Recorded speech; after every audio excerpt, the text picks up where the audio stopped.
Johari doesn't care. In fact, he brags about his reckless spending by distributing rubbish such as his February literature.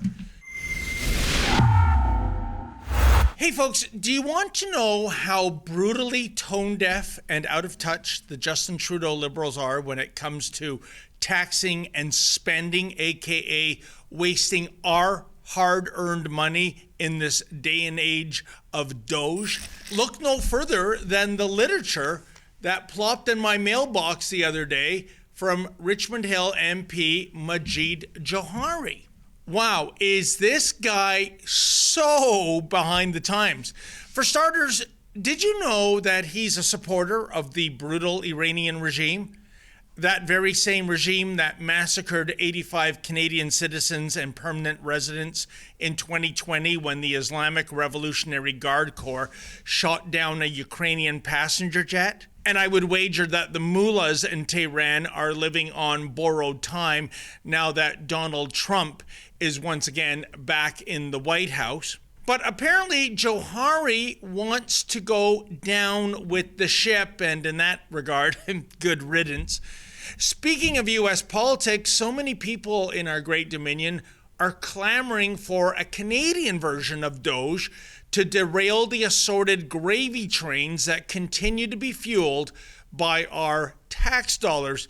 But again, Johari and his fellow Liberals, for that matter, remain stuck in business as usual mode. You see, Johari, via his propaganda, is actually bragging about how much money his government continues to squander. Little wonder we're saddled with record deficit and debt. Johari's February 2025 propaganda leaflet is exclusively about how much money the Liberals have invested in the city of Richmond Hill, Ontario since 2015, when blackface first became our Prime Minister. Of course, that money is not coming from the coffers of the Liberal Party of Canada, mind you, but rather from the ever-beleaguered taxpayer who has no say in this matter, but never mind. Anyway, in the first four-year term of Justin Trudeau, spending in Richmond Hill totaled almost $84 million.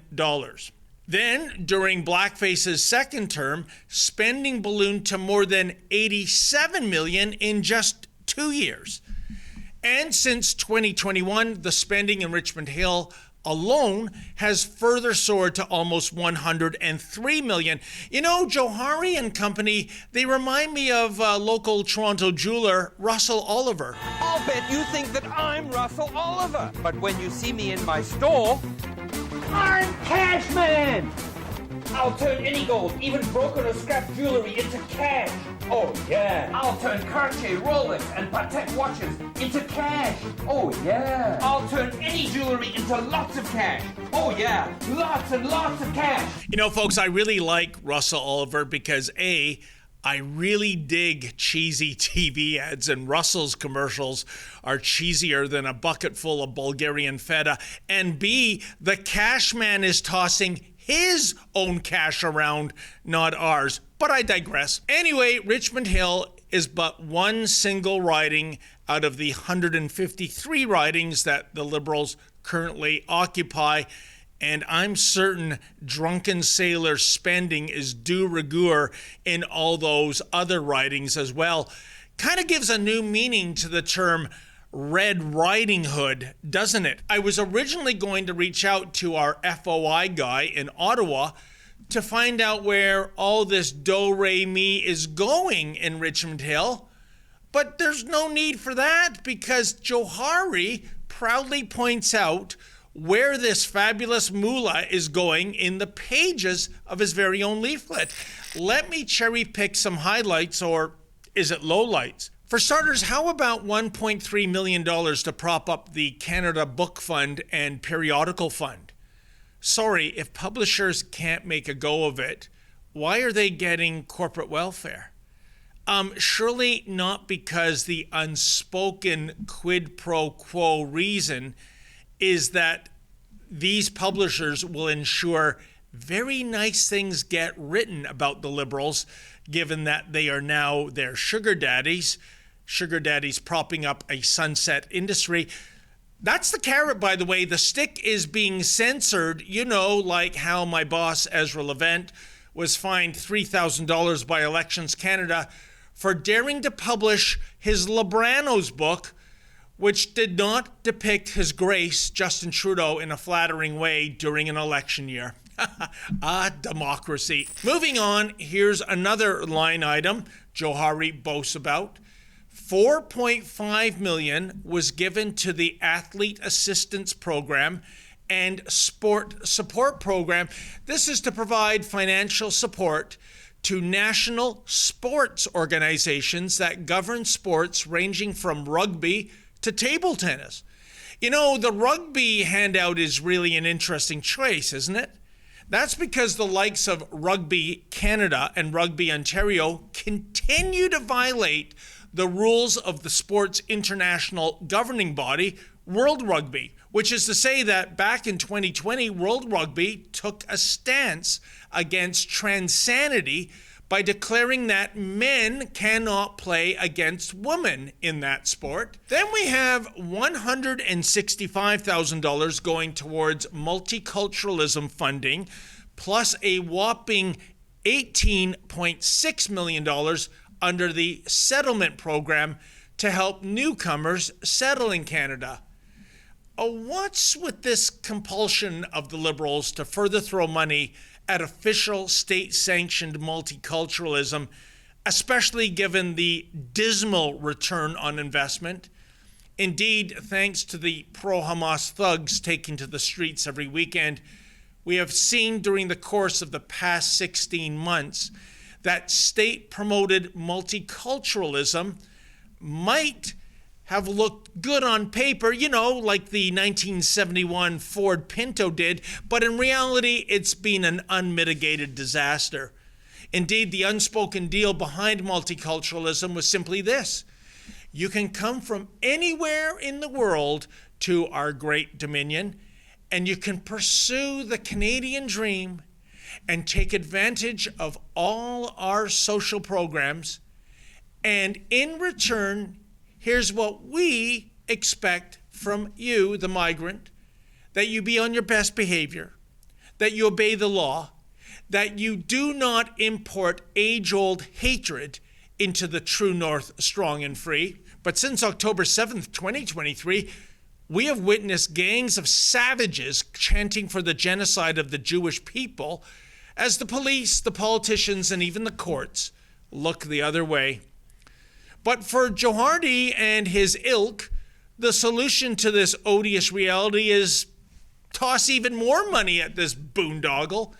And of course, let's issue some 5,000 visas to Gazans, because obviously throwing gasoline on the fire, well, that always works wonders, doesn't it? Oh, and still with immigration, the Liberals sunk another $14.8 million into Richmond Hill for a separate settlement program that provides services to newcomers, aka irregular migrants settling in Canada. Do you know, folks, the population of Richmond Hill is just 211,000 people?